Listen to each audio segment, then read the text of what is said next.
Assalamualaikum warahmatullahi wabarakatuh. Shalom, Om Swastiastu, Namo Buddhaya. Salam kebajikan bagi kita semua. Kami dari kelompok 6 akan mempresentasikan mengenai perlindungan hukum terhadap rahasia dagang suatu perusahaan yang dibocorkan oleh mantan karyawan oleh perusahaan. Anggota kelompok kami terdiri dari 5 orang, yaitu yang pertama ada Syarif Hidayat, kemudian Farhadi Nugroho, kemudian Dimar Kunas, kemudian Gaisa Sabita, dan terakhir Safa Adam Putra. Baik, di sini kita akan memulai tentang latar belakang. Sebenarnya latar belakang tentang rahasia dagang tuh apa sih? Atau apa yang ingin kita ketahui dalam rahasia dagang? Pertama, dalam rahasia dagang merupakan suatu informasi rahasia bagi suatu perusahaan yang merupakan terkaitan antara perusahaan tersebut dengan klien yang lain atau mungkin dengan usaha yang lain yang berkaitan dengan perusahaan tersebut. Mengapa hal ini tidak boleh ditunjukkan oleh misalnya saingannya atau dengan kompetitornya? Karena kerahasiaan dari suatu informasi rahasia dagang harus dijamin dengan informasi tersebut. Karena informasi tersebut itu nggak boleh dibuka oleh publik atau dengan kata lain belum boleh dipublikasikan karena masih dipertahankan kerahasiaannya oleh pemiliknya. Nah, dari sini kita bisa bahas terkait seorang pengusaha tidak mungkin menangani kegiatan yang ada dalam pengusahanya sendiri. Maka dibutuhkan sumber daya manusia yaitu karyawan atau pekerja. Adanya hubungan kerja atau seseorang disebut untuk melakukan pekerjaan dalam suatu perusahaan. Karena bekerja pada suatu perusahaan, seorang karyawan dapat mengetahui banyak hal mengenai perusahaannya yang tidak diketahui oleh orang lain, termasuk dari rahasia perusahaan itu sendiri. Oke, selanjutnya dari kelompok kami ingin membahas tentang rumusan masalah. Pertama yang kita ingin bahas adalah sejauh mana sih rahasia dagang suatu perusahaan itu berlaku pada karyawan perusahaan tersebut. Coba kita lihat, karyawan itu kan banyak memiliki informasi tentang rahasia dagang dari suatu perusahaan atau bahkan suatu usaha yang dia geluti gitu loh. Kita ingin melihat bahwa sejauh mana rahasia dagang itu sudah berlaku oleh dari karyawan perusahaan tersebut. Lalu yang kedua, bagaimana upaya perlindungan hukum terhadap rahasia dagang suatu perusahaan yang dibocorkan oleh mantan karyawan perusahaan.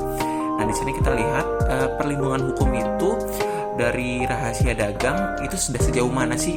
Atau bisa kita lihat berapa yang dilakukan oleh seseorang atau suatu perusahaan ketika rahasia itu dibocorkan oleh mantan karyawan tersebut. Menurut ketentuan pasal 23 Undang-Undang Nomor 5 Tahun 1999, rahasia perusahaan atau corporate confidential adalah informasi tentang kegiatan usaha pelaku usaha yang diklasifikasikan sebagai rahasia perusahaan.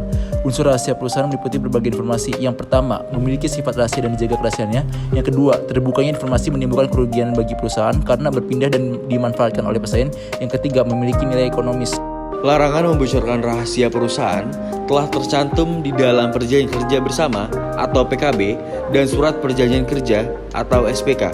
Secara hukum, PKB memang hanya mengikat karyawan yang bersangkutan selama masih berstatus sebagai pekerja di perusahaan terkait. Begitu pula dengan SPK, antara pekerja dengan pengusaha yang memuat syarat-syarat kerja, hak dan kewajiban para pihak. Meski demikian, perlindungan terhadap rahasia perusahaan telah diatur dalam Peraturan Perundang-undangan Ketentuan Pasal 23 UU Nomor 5 Tahun 1999. Juga keputusan MK Nomor 85 Tahun 2016 yang menyatakan bahwa pelaku usaha dilarang bersekongkol dengan pelaku usaha lain dan atau pihak yang terkait dengan pelaku usaha lain untuk mendapat informasi kegiatan usaha pesaingnya yang diklasifikasikan sebagai rahasia perusahaan sehingga dapat mengakibatkan terjadinya persaingan usaha tidak sehat. Dalam hal ini, mantan karyawan perusahaan bisa dianggap telah melakukan pelanggaran pasal tersebut apabila membocorkan rahasia perusahaan dalam rangka bersekongkol dengan pelaku usaha lain dan memenuhi unsur-unsur lainnya dalam pasal di atas.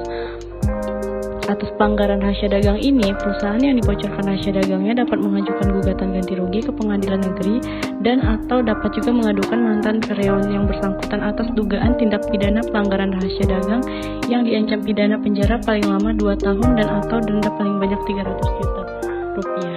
Dari seluruh materi yang telah disampaikan oleh teman-teman, saya dapat menyimpulkan bahwa rahasia suatu perusahaan yang diatur dalam regulasi baik nasional maupun internasional harus sejalan dengan kesiapan masyarakat dalam memenuhi konsep keadilan yang sesuai dengan konstitusi di Indonesia yang diatur dalam Undang-Undang Rahasia Dagang Dan pemenuhan dari rahasia perusahaan yang diatur oleh setiap perusahaan diharuskan agar penyelesaian masalah dari rahasia dagang ini bersifat masif dan objektif. Untuk saran dari kelompok kami, yang pertama, kepada perusahaan yang memiliki rahasia dagang disarankan harus mempunyai perjanjian kerja yang jelas dan rinci, atau bahkan antara perjanjian kerja dan perjanjian rahasia dagang dibuat terpisah agar tidak ada celah untuk pihak lain mengetahuinya.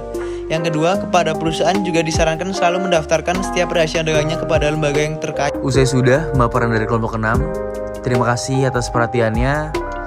Wabillahi taufiq wal hidayah. Wassalamualaikum warahmatullahi wabarakatuh.